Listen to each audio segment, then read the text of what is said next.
मसीह में मेरे प्यारे मित्रों, सामान्य काल के 22वें इतवार में आप सबों का स्वागत है। मसीह द्वारा प्रलोभित इस रविवार का विषय हो सकता है।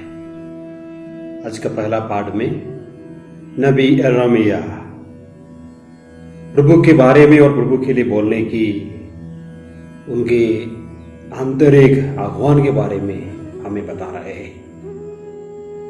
उनका कहना है, बाहरी रूप से वो नहीं चाहते हैं कि वो प्रभु के लिए बोले, लेकिन अंदर से अंदर कुछ ना कुछ उनको दबाया जा रहा है कि उनको बोलना ही पड़ रहा है। और आज का सुसमाचार में हम संत पेत्रुस के उद्धान और पतन पर विश्वास मनन चिंतन करने के लिए कलीसिया हमें बुला रही है।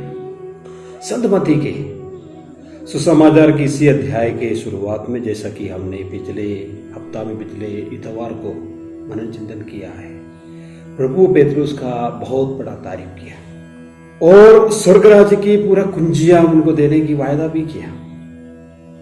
आज लेकिन प्रभु अपने पीड़ा सहन और मरण के बारे में कह रहे तो उनको ये सब पच नहीं पाया और उनको रोकने लगे, प्रभु आपके साथ ऐसा ना हो। लेकिन मेरे प्यारे मित्रों, प्रभु उनसे इतने कठोर शब्दों में उनको चेतावनी दे रहे हैं, बोले कि मुझसे दूर हो शैतान। यीशु द्वारा अपने पूरे जीवन में दी गई सबसे कठोर चेतावनियों में से एक है वो।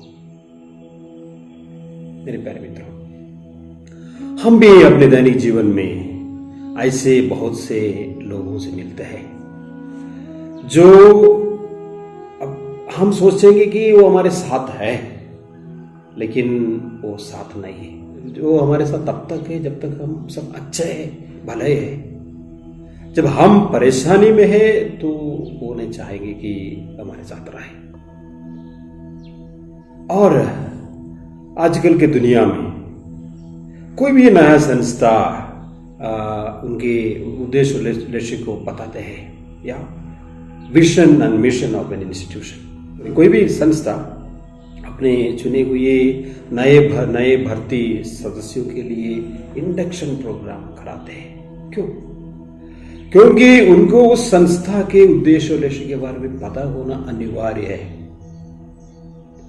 अगर उनको पता नहीं होगा तो सब अपने अपने काम में व्यस्त रहेंगे, लेकिन संस्था का जो उद्देश्य है, लक्ष्य है, वहीं तक पहुंचने में वो सक्षम नहीं होंगे।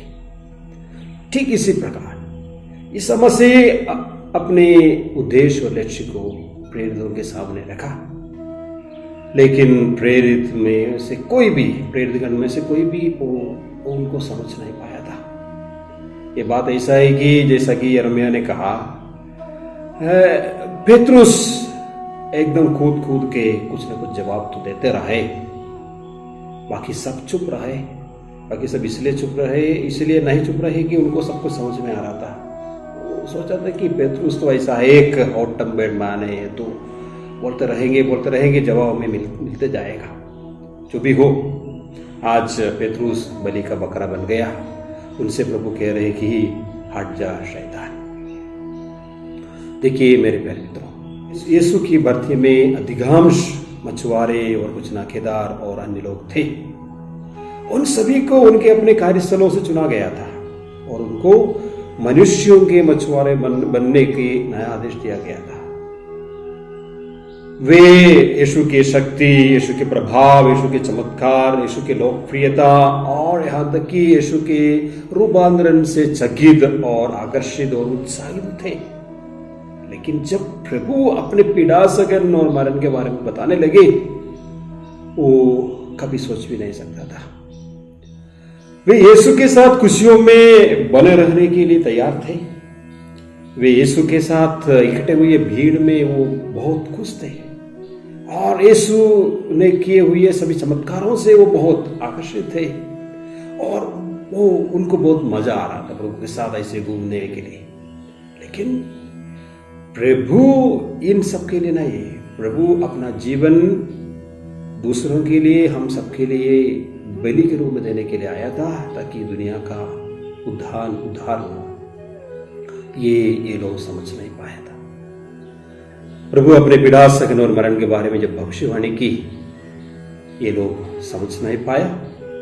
ठीक इसी प्रकार हो सकता है हमारे परिवार में, हमारे कार्यस्थलों में, हमारे समाज में, हमारे पल्लियों में, सब हम ऐसे लोगों से मिलेंगे जो हमारा एक उद्देश्य जो है उसके साथ चलने में उनको दिक्कत होती है।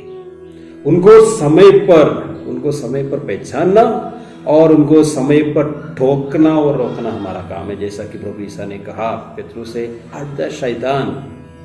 अगर आपको लगता है कि कोई भी ऐसा लोग शैतान जैसे व्यवहार कर रहा है, आपको उनको रोकने का पूरा हक करना चाहिए।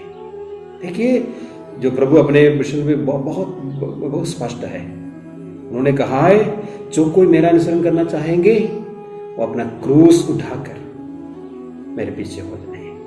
और तीन टिप्पणियां दिया था। अपने आप को आत्मत्याग करे, अपना क्रूस उठा ले और मेरे पीछे आए। आपको चिंता करने की कोई आवश्यकता नहीं। ईसा मसीह स्वयं आपके सामने, आपके साथ चल रहा है। आप उनके पीछे होना चाहिए और कुछ नहीं। तो आइए मेरे प्यारे मित्रों, हमारे जीवन के उद्देश्य और लक्ष्य को प्रभु के जीवन के उद्देश्य और लक्ष्य से समेटने की कोशिश करें और प्रभु के साथ सोचने और प्रभु के साथ व्यवहार करने की कोशिश करें, ताकि हम प्रभु का अपना जिंदा बने रहे और प्रभु ही हमें शक्ति और अनुग्रह प्रदान करेगा, इसलिए कि वो हमारे आगे आगे क्रूस लेके ही जा रहा है। सबको जी यीशु।